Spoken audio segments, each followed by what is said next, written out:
Serafin Upton, who is a renowned relationship therapist, and she makes some interesting points, about the fact that a lot of people leave it too late to go seek help.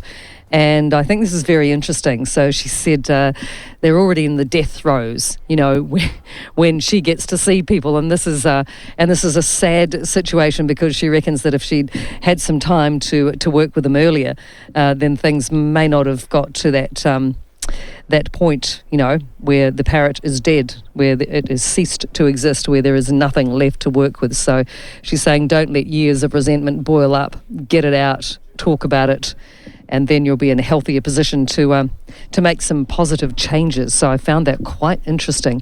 Don't forget that after 1 o'clock today, we're talking with the incredibly brilliant Wellington band Corduroy.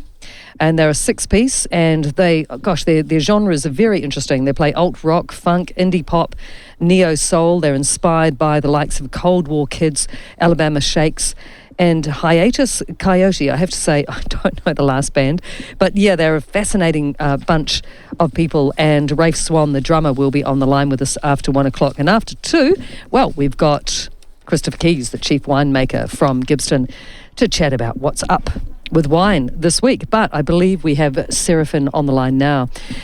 Hi, kia ora, Serafin. How are you? Very well. How are you going? Oh, great. And thank you very much for talking to us today. I know it was last minute, but yeah, it's great to chat, because, like I said, do you feel, in your experience, that this is possibly one of the more challenging years for a lot of people, just juggling what we've all been through?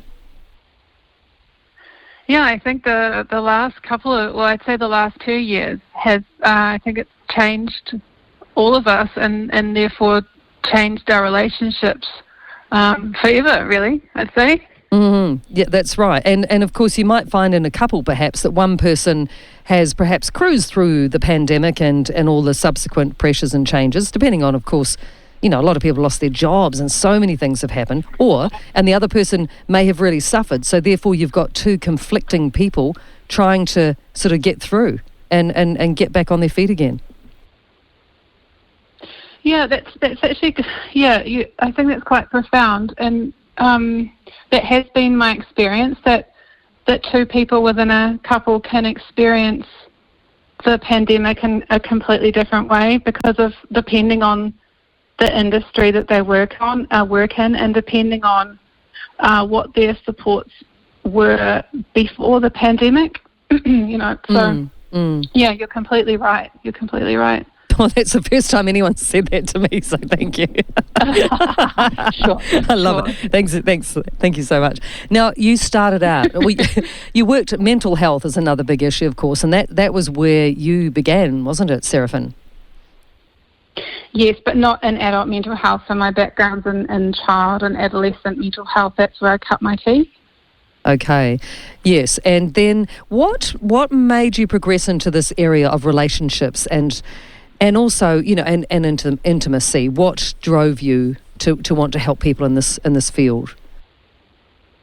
Yeah, good question. A couple of things happened. I in 2014, I worked for Relationships Aotearoa, which before the ship sunk, and it was closed down. Yes. And I did a bunch of stuff there. Like I did parenting through separation facilitation, and I did some family therapy work, and obviously individual counselling.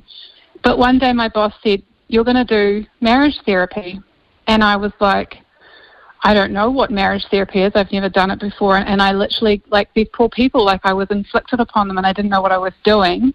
And so I went and did some marriage therapy on people, and they were like my guinea pigs. And I thought, gosh, this isn't right for me to be doing this, because I actually want to really help couples.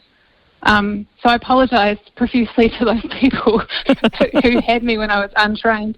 They're probably deeply traumatised and need to see me again because of me.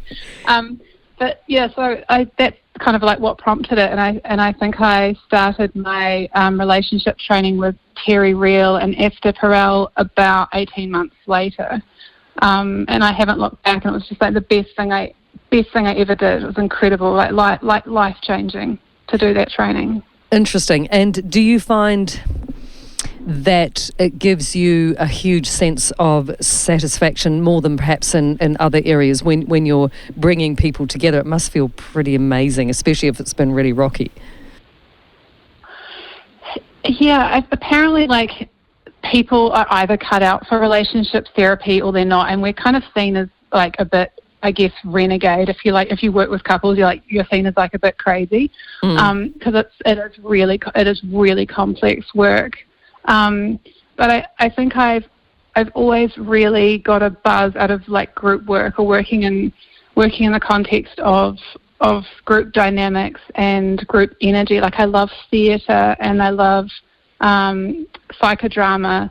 Like, I love the things that happen between people. I love seeing energy being shared, and so I find the work to be incredibly inspiring. Like, to see that, like, as a therapist, to see that you can bring two people closer together, or to see that light bulb moment when one person finally understands their partner and actually their partner is not mad. Or, like, these moments, they're so transformative for me as a person that, like, I wouldn't give it up for the world. Whereas when you're working with an individual, you don't get the dynamics. Right, that's right. So having those two people and you being the ears is, it is interesting, because three's an awkward number at the best of times, isn't it? Don't you find? Yeah, like, that's why I love it, right? Because, like, I'm super socially awkward. So, like, 3 is my IQ number. I just get amongst it. I love it. Right. Yeah, no, you're right. 3 is awkward unless you're a therapist, and then it's okay. Because like, at least you've got a job to do.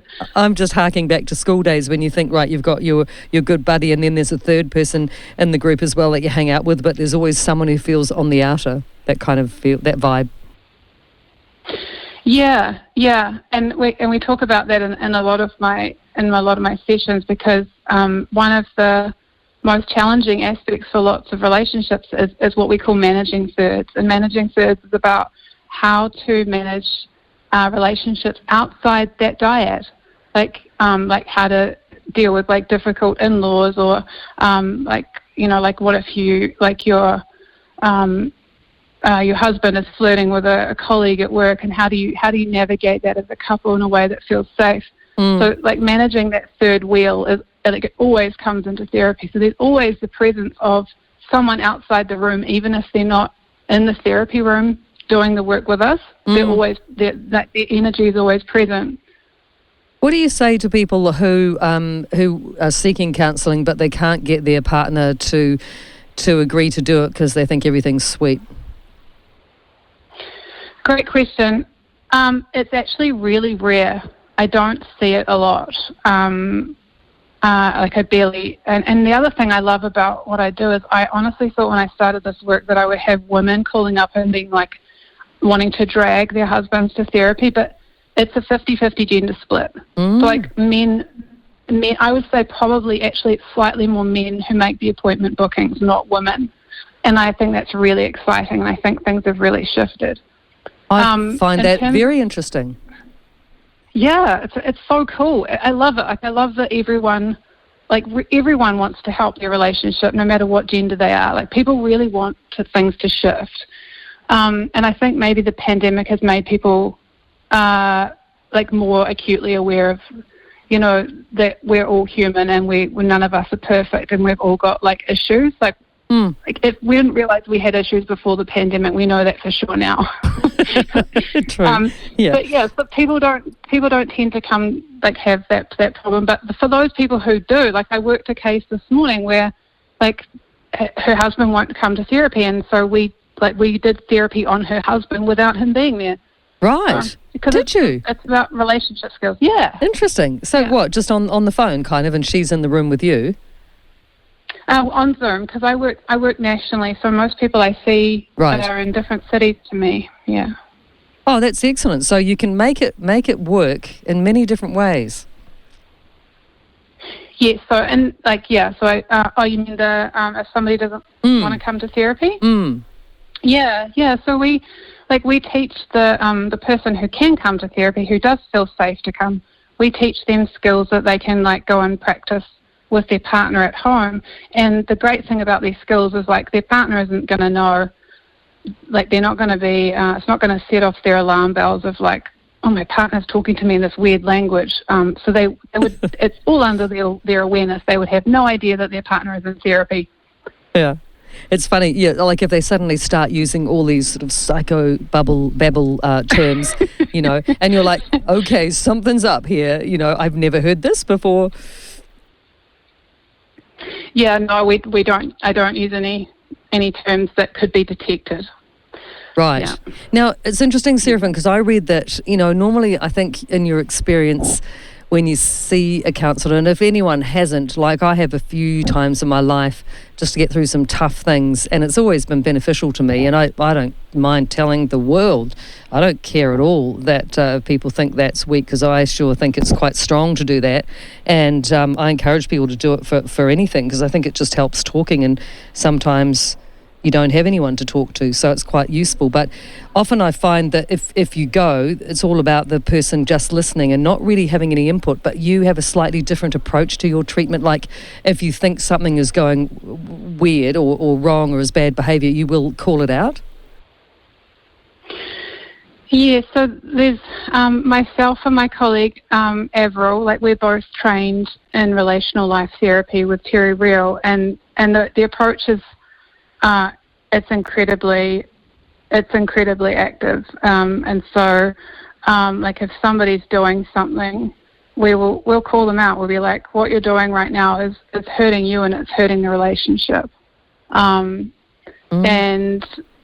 the other person pipes up and we go, no, you can't say much because what you're doing is even worse, but it's super hands-on and very, very action-oriented. But the great thing about the way we work is that we tell people like where they're going wrong and why they're going wrong, so that they understand, and then we give them tools to fix it. So people come and see me for and Avril as well, like for a very short period of time, and then we're done, because we upskill people. So they're not coming into therapy every week going over the same old stuff. Like the progress, the trajectory of where they're going is, it's expedited, because we're actually giving people advice. We're not sitting there and just listening. Right. Yes, because while it's very useful to have a good whinge and a moan, it's not perhaps taking you forward in any way. And I just wonder, though, do people lash out does anyone ever walk out or just say, don't you interfere? This is how I run things?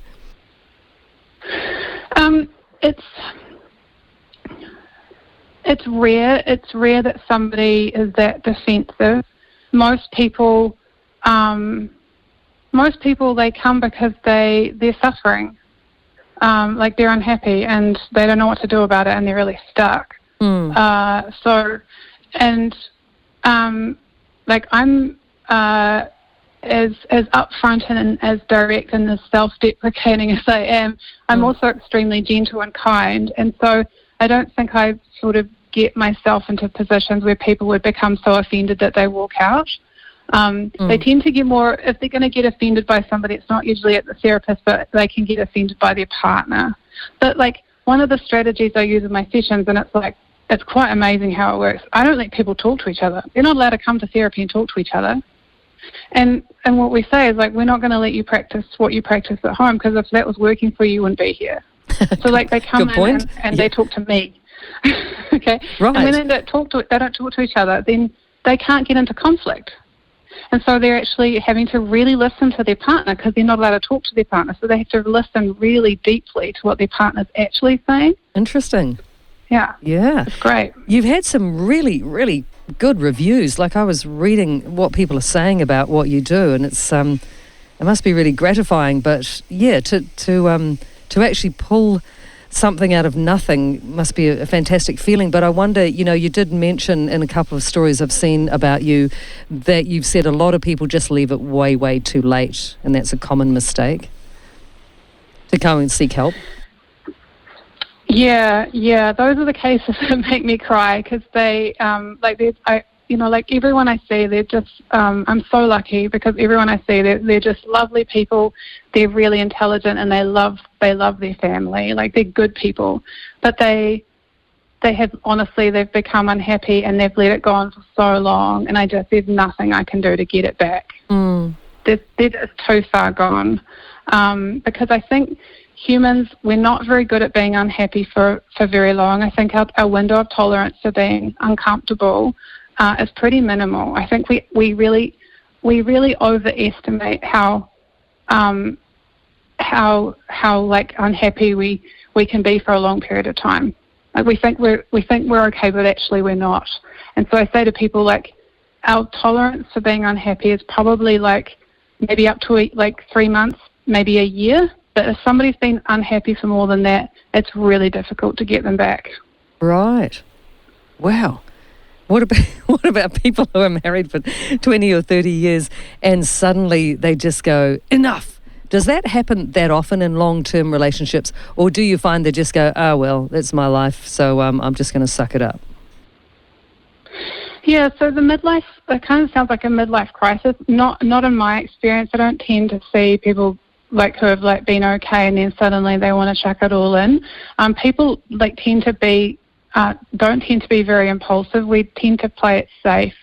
The situations where people go, right, enough, I'm throwing it all in, is people who tend to be might have got together really early on, like in their like teens or early 20s, and then by the time they're in their 30s, they're like, actually, I'm not who I was when I met you. I'm a different person and I have different dreams now. So those tend to be the cases that go, right, I've had enough, is because they've changed. They've changed developmentally. And then there's not necessarily anything wrong with the relationship at all. Like, the relationship may be totally fine. It's just the people have changed. Are there many cases where you just say, look, you two really would benefit from being apart? Like, do you ever see it as a very, you two should not be together, just stop now, without, I know it's pretty quite sad for the couple, but do you know what I mean? Like, sometimes you must sit there and go, oh my word, how are these two, how do they ever get together in the first place? They're chalk and cheese. I do. These are things I do. I definitely tell people when I think that they should live separately, and do some work on their relationship from afar. I definitely tell people if they should take some space before making a decision about the relationship. And I'll never tell people that they should break up. I won't say that, because for me that's like an ethical and moral like barrier. Like, that's their life. It's their life to do with what they will. But what I will say is, I'll say, okay, guys, I've run out of tools. I've got nothing left to give you. Right. And I don't know what my in is, because when you're a relationship therapist, you always need leverage. You're always working with leverage. Like, why? Like, where is the investment? Where can you leverage off? And if you're a clinician and you've got no leverage, you can't help a couple. And for me, I'm always honest about that, because I don't want to waste people's time, money or energy. Right. Well, I don't think I've got a case. Okay, interesting, because, I suppose there are some skeptics listening who might go, counsellors just keep finding new problems, so you keep going back, like getting physio every week. When you go to physio and you're always there for 6 weeks and you're like, no, but of course that is often on ACC. But do you know what I mean? Like, I'm just being silly, but I guess you have a job to do, and in some cases will take a long period of time, and some might benefit from 2, 3 or 4 sessions, and that's it. Yeah, so as a clinician, you have a theory of the case. You have some hypotheses about why a couple is doing what it's doing, and you have some hypotheses about what's going to work. I can tell in a first session or in the first couple of sessions whether I've got a case or not. And if I don't have a case, I'm not going to keep working on it. It's also for me, like, I don't have the attention for that. If I don't feel like something's going anywhere, like, I'm just going to be honest about that. Yeah, but because I think maybe couples go and see therapists and they think that if they are so committed and so conscientious and they just pay their money and they go every week, maybe it'll get better. But the therapist might not have a theory of the case that they're working to, perhaps. Right. Yeah. And then you just go home and it all starts again. That's right. Yeah. So you're like, brilliant, we had 1 good hour this week. Oh, great. That was nice. We had 1 hour when we got on. And so, I think in this country we are so not free about talking about sex and things. And I would like, actually, I know it sounds kind of salacious, but I don't mean it in that way. I just think there's room for a regular sex show on the radio, actually, and I'd quite like to do that at some point, but that's down the track. But I wanted to bring this issue up a wee bit with you because, like you have been quoted saying, that sex is an emotional need, and if you're rejected, it's a pretty tough place to come back from. Do you get a lot of couples who, whose basis for, falling apart slightly is all coming down to sex, either too much, not enough, or whatever, or straying? Is sex a huge part of what you do? Yeah, you've hit the nail on the head, Leanne, because that's exactly what happens. And I mentioned this to a friend of mine about 6 months ago who's an academic, and I said, I've got all this data. I've got this data in my data, but it's all anecdotal. I don't have it in an Excel spreadsheets. But what I've observed in my clinical practice, so I've seen thousands of couples, and what I've observed is it takes 1 to 3 bad sexual experiences to derail a relationship. Is that all? That's all. 1 to 3? Really? 1 to 3, yep. And people become allergic to each other because if a sexual experience didn't go well, next time you're like, I don't know if I want to try because last time it went badly. We become very gun shy very fast with sex. Yeah. And do you find people are still really uncomfortable in this country talking about sex? It's a loaded question, isn't it? I'm asking you to say yes. I didn't mean it to sound so loaded, but do you know what I mean? Yes, they are. Are they? I think. Yeah. Yeah, I think I don't know. I've got blinkers on, right? Because people come to therapy for sex. Like they come to me for sex therapy, and so people talk to me about sex all day, every day. So I guess I'm a bit blinkered about what the general public, maybe the general public doesn't like to talk. I don't know. People love talking about sex. They find it. I think maybe they probably find it easier to talk to a therapist about sex than they do with their own partner. I have observed that people find it really difficult to talk about sex in terms of like what they actually need because they're scared of being judged or shamed. There's also a lot of things, this thing between people that's really fascinating because it's not gender specific, whereby you have this dynamic of two people like trying to like make the other person happy. So like they're trying to make, they're like, lots of guys want to make women happy in the bedroom, but men don't often, and this is my experience, men don't often think about their own pleasure. And that men are existing in a society where they're told that their pleasure no longer matters. Yeah, and it's not okay to be a man anymore either at the moment, is it? Like, correct. Yeah. It's hard to be a bloke now because men are not allowed to be. It really is. Yeah, I think it's a huge issue in our society. It's excruciatingly painful to be a guy right now. I wouldn't want to be a guy right now. It's really tough. Yeah, me too. Me too. And we have babies and do all those other icky things like the monthly visitor. But even so, I still wouldn't want to be a guy. And I do think that's got worse and worse and tougher. So that's good. So people do come and they offload to you. That's a bad choice of word. They jeez, this is getting bad. So they tell, they share their experiences and it's cool because it's nice to have someone like you that they feel safe with. Obviously, you have to create that atmosphere, but it's a tricky one, isn't it? Yeah, I think it helps. Like, I love humour. Humour brings me joy, and it's a big joy in my life. And I share the humour with clients, and I I'm playful and friendly and warm, and I will sometimes like bring up topics to show them, hey, I'm okay talking about this. So, and I think like if I bring it up first, then they feel a bit safer. But I'm not like super serious, because I don't think you can approach talking about sex really seriously, because it's something that you do for fun. Sex is funny. It's all round funny. I mean, let's think about it. I mean, for goodness sakes, Really you know, it's funny. I mean, we should be laughing so much when we're having sex, because it is. It's just bizarre, but it's just necessary, so necessary for good health and well-being, you know, and in every level. And yeah, but hey, you know what? I've got a great song lined up to take us to news. So I think what I might do, we've had such a great chat, but I've got Marvin Gaye's song, you'll know the one I'm talking about.